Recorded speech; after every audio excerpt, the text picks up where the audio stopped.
So if you wouldn't mind hopping into Photoshop, leave your homework and the exercises for now. We'll go to Create New. And let me know if you don't see this screen right here. There is a possibility that it's behind the screen, the screen that I'm projecting on. So if you don't see that, let me know. And let's go to Print up here along the top. And I want it to be landscape, so I clicked this orientation here. And I only want 150 pixels per inch.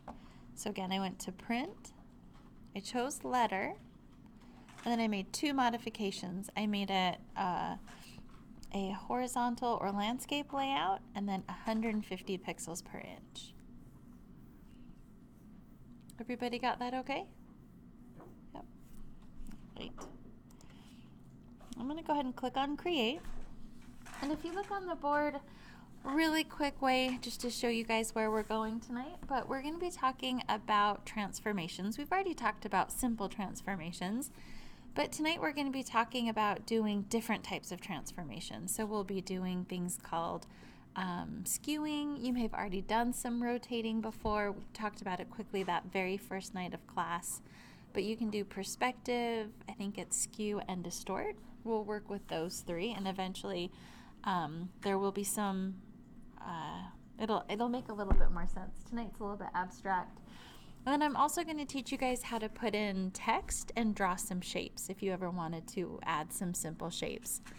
Mainly in our class, we are taking images that already exist and manipulating them. So we're really not creating any new content that much. But I think it's helpful to at least know how to make some basic shapes and add text and things like that.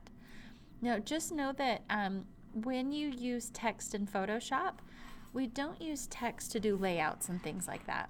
We'll wait and learn how to do layouts in Adobe InDesign. So we'll just use it for more graphic purposes. Let's go ahead and start a new layer.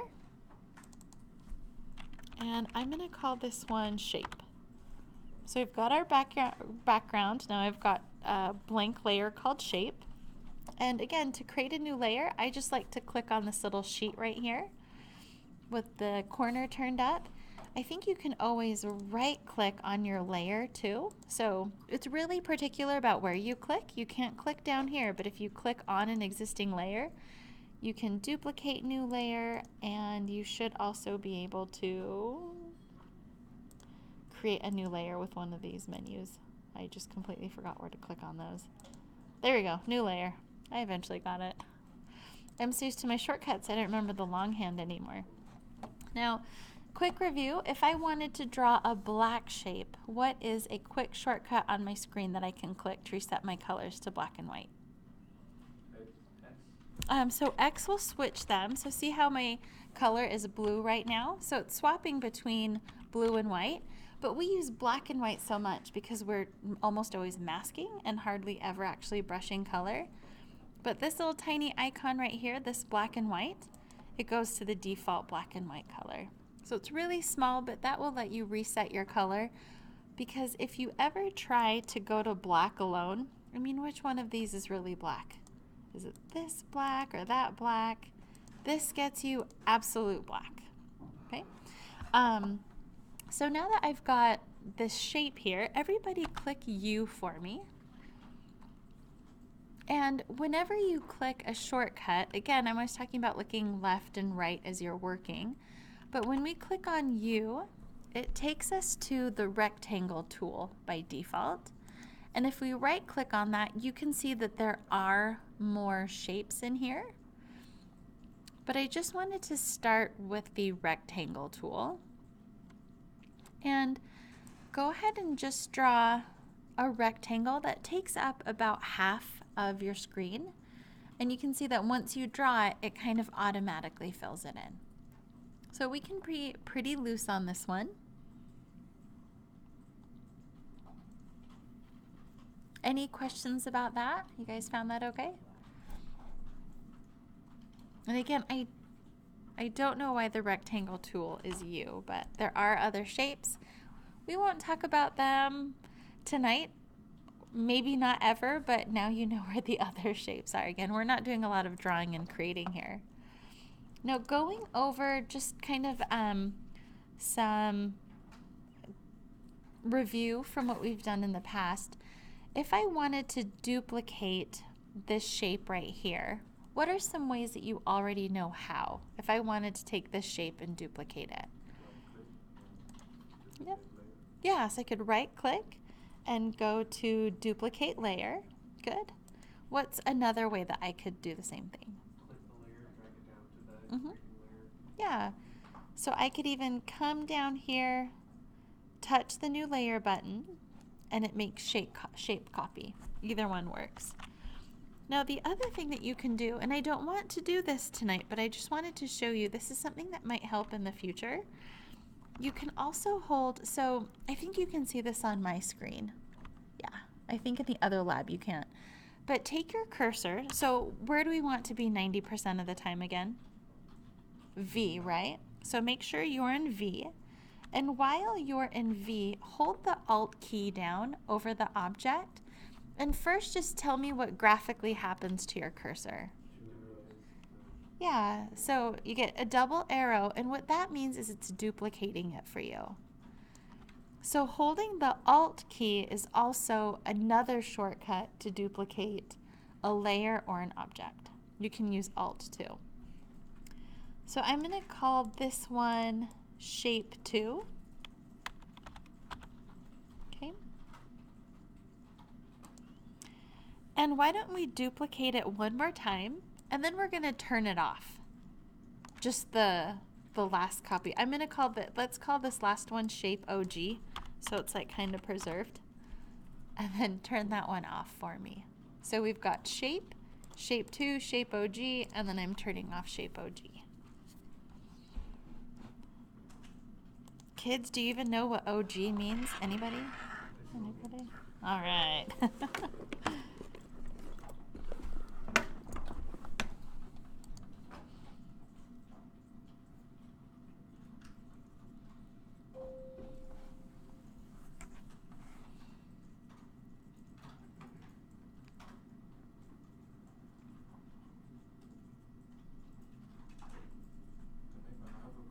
Please. Select your mask and you're trying to do exposure or anything on the mask. Does it only apply on the mask or on the whole picture? Say that one more time. When you select the mask over a picture, you isolate that part. Yeah. You want to do exposure on that part. Does it do it on all over the picture, or is only the part? It does the whole picture, but it'll only show on the area that's unmasked. Okay. Yep. All right. So did everybody get this okay? Can I back up and show anything? I doubt you know what's going on. Oh, Trey. Okay. I'll tell you right now, 'cause I can't get it to even draw a freaking. Okay, so you can just punch it in the square. Just kidding. Don't do that. So are you back here, Trey? Do you have just like a background right now? I just did everything that you did, and I didn't get any black square at any time. Okay. No matter what I did. Let me. Okay, what about this? I'm just walking step by step. Do you have a layer called shape? Right, I did that too, and it still didn't create a block. Let me pause. With this exercise, we're just perspective from it. And so we want to make sure that we can use our transformation tools to not only make things bigger and larger in scale, but now we can use it to start forcing perspective and skewing things. This really helps if you are maybe working in Revit or even CAD and you have a simple drawing of something and you want to maybe render something on it and you don't have time to render. So you're just going to throw a material on it. You might see a flooring that you like and you might want to put the flooring in there. But this exercise will teach us how to do that in the future. We'll kind of pull it all together. So on that note, everybody click on your layer that's just shape. So that's our first one right here. It doesn't matter if it's on the left or right, but grab that one. And then once you have it, hit Control T, just like we have in the past. And you can still, grab a corner and roll it to the side or make it larger. But tonight we're going to take it a little bit further and right click on it. And the three that I want to, or I guess the four, they're skew, distort, perspective, and warp. Okay, and again, because we're just working with these black surfaces, we're not going to get the full effect of what it's doing until we have like images and textures that we're trying to preserve. And what you can do, you can keep right clicking and going back and forth between them until you get a shape that you're satisfied with.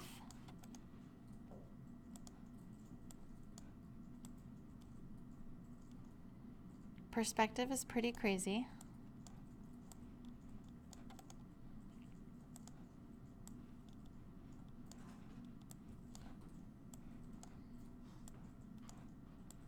So when you use like the skew, distort, like all of them on each shape.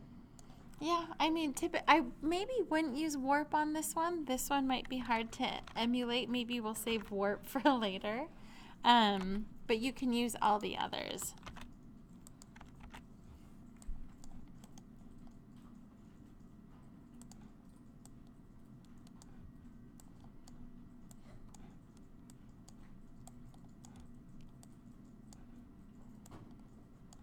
And then here's what I'd like you to do. Once you get the shape distorted however you like, hit enter so it keeps that shape. And then if you'd like, what I'd like you to do next is take shape number 2. And in fact,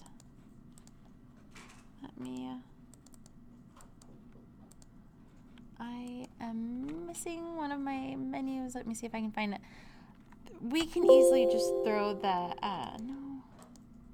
I want to change the color of this so it's easier to see. So I'm gonna, there's an easier way of getting here. Let me undo that. Let me reset, because I made you guys do this workspace. Let me show you how you can find it here.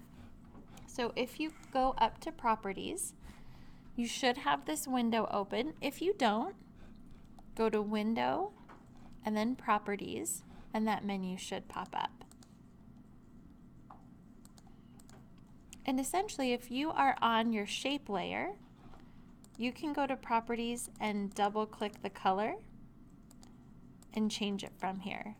I think it'll be a lot easier to change the shape if they're different colors. It'll be hard to see black on black.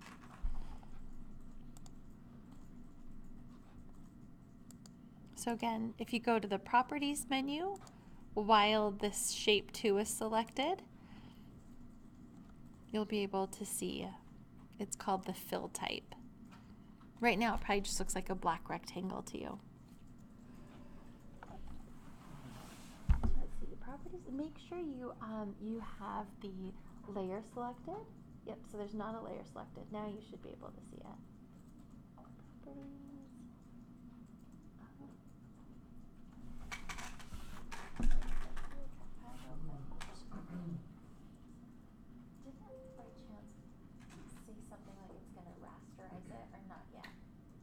Okay, so I don't think it'll work on this one because now it's not. But this one will still work. So if you click on that one, so you can do it on that one, and then you can duplicate that one, and I'll do the same thing. Yep, I'm gonna come around, give you guys some help if you need it. But again, where we're trying to go, let me just show you on my screen. We took this and distorted it, and now I'm gonna take this and transform it. And using any one of these methods, again, I'm just going to try to get these two lined up to one another. That's what we're going for. Round.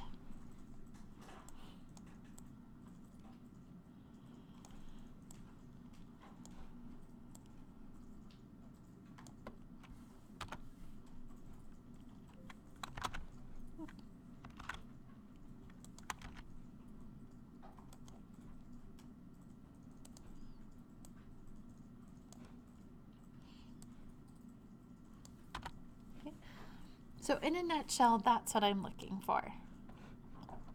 And as I mentioned, with the warps, it might be too hard to try and emulate one of those shapes. in the beginning of the semester, I had you guys try all the different selection tools, right? We had like the magic wand, the magnetic lasso, all those different things. And I hope that by trying all of them, you found the one that you liked that maybe works better. Still working on mine. Yeah, still trying to find your favorite. It's tedious, but that's the same with these. I'm just trying to show you guys what you might have better control over. Then again, after this, let me go to student view real quick before I drag this over. There is a transformation exercise here. It's a Photoshop file that you guys can open up and start working on. And the instructions are all right here. I'm gonna let you guys do this one on your own. If you need any help, just throw up a hand or raise an eyebrow and I'll come around to help before other people start on the billboard. What do we do with the assignment? This one right here, once you get all of your shapes done, just save it and turn it back in. Yep. So I'm going back in the file that we made together in the beginning of class. And I'm actually going to turn everything off.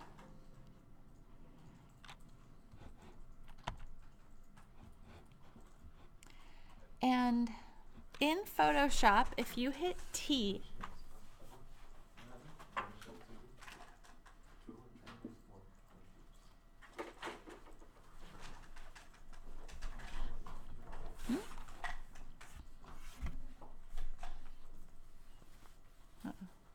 I'm going to pause for just forward. We'll find out in just one sec. But if you hit T in Photoshop, it takes you to text.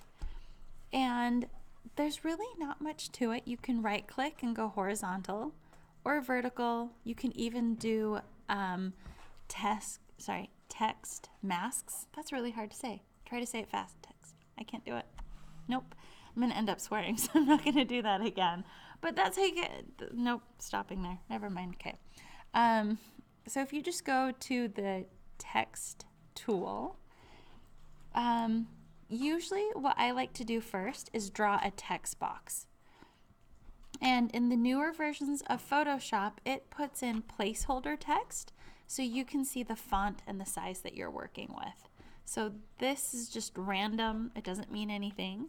So I'm going to do that again from the top. I'm going to delete this. So I didn't even create a new layer. I just hit T for text. Actually, let me go back to V.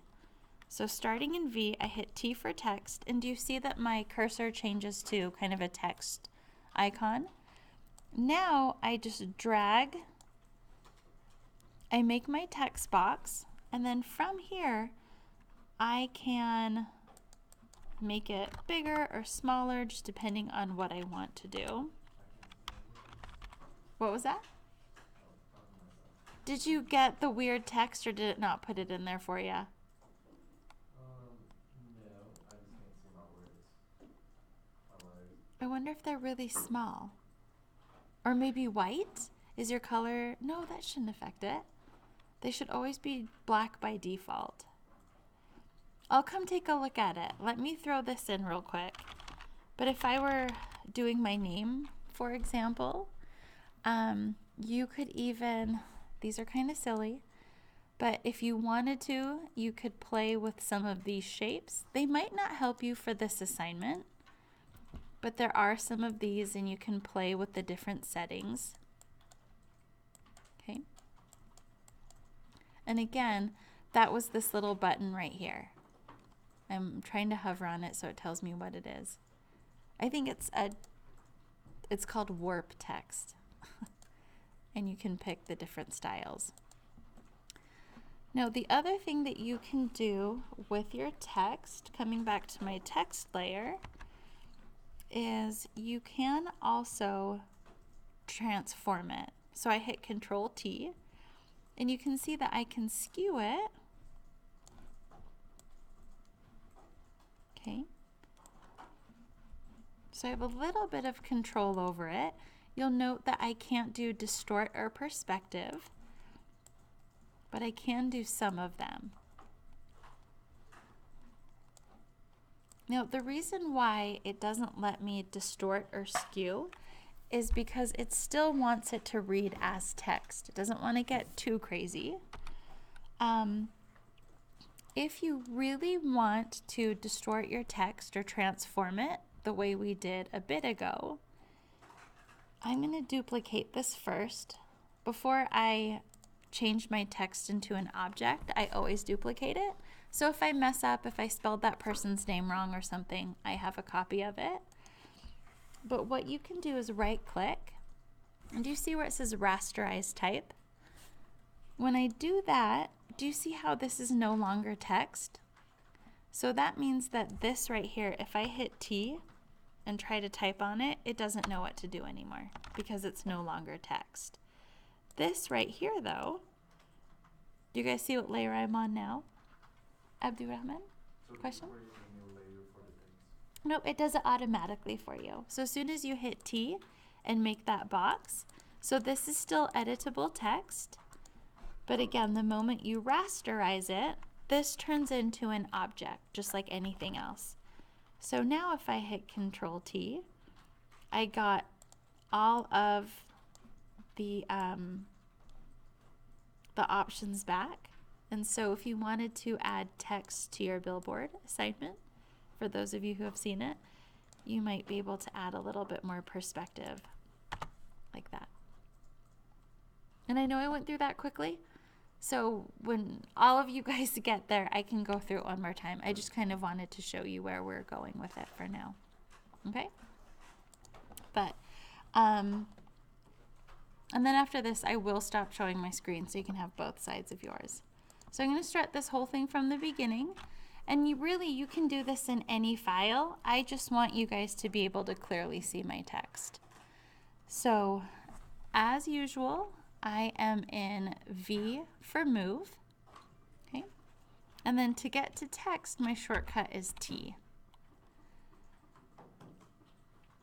And when I first start the text box, I usually with my text frame, I usually like to draw the text box first. And what it does now in newer versions of Photoshop is it automatically puts in text so that you can get a preview of the size and scale. So it remembered what I put in last time. That's what's going on here. I still think that looks okay. And you can even use these stretch points right here, similar to transformation, to make your text box bigger or smaller. There's even some more formatting here. Again, I don't do a lot of text in Photoshop, so I don't worry about this stuff too much. We're just doing this here so that we can add it to our billboard. But once you get your text done, you can see that it has a big T on it. That means it's a text layer, so it's still editable. Okay, so I can come back and edit it. Now, when I try to transform it, let's say I'm working on my billboard, if I go to Control T, you can see that I can still scale it and skew it, rotate it, but I can't do distort or perspective. So if you find that this doesn't really look good on your billboard, if you're not getting the perspective that you need, what I was showing everyone is first I duplicate your layer. Okay, let me also do it using the Alt key. So again, if I hold Alt and just drag down, it also makes a copy. So 3 ways to make a copy now. But the reason why I make that copy is so that if I want to come back and edit my text again, I can easily. But on my copy, I right click and I go to Rasterize Type. So now if I hit T for text and I try to edit this, do you see how it doesn't even recognize it as text anymore? It just tried to put more text back in. That's why I like to make that copy. So if I did need to edit it, I come back to my text and I can do that. It's better than having to retype the whole thing. I've done this enough to where I'm like, Naima, you're gonna mess something up. Just make a copy of it. But coming back to this one that's been rasterized now, If I hit Control T now and I right click, here's my free transform, and this time I can still distort it and do perspective. I know you guys haven't worked with this very long, but I find the best luck using the distort when I want to do fake perspective and things like that. Only because our walls are so weird and then our shapes are different that the distort ends up getting me closer to what I need than the actual perspective. But again, work with these and you might find one that works better for you. So you can do that. And then you can select it there. You can also, this is going back to the text. So I showed you guys how you can warp it. Again, I don't think this will help you. But you can also add kind of a 3D look to it. But I don't think that, we'll go over that later. We'll leave that for now. Let me close out of this one. Nope, I don't want to do the lights. I want to go back to... Are all the layers on the right side of the corner? Say that one more time. There was something on the right side of the That was the 3D menu. And I didn't want to be in... Those are layers? Those are all like different 3D effects that you can do. We might do it again this semester. So last semester we ended up doing some 3D shapes that we printed out, but they didn't really look like anything. So we'll see if we do have some time this semester that we might be able to work on it, but we may not. So yeah, for now I'll leave the 3D off, but you can at least distort your text if you rasterize the layer. Does everybody feel confident to start their billboard? So really tonight we're just focusing on transforming images and transforming text. Okay, I'll give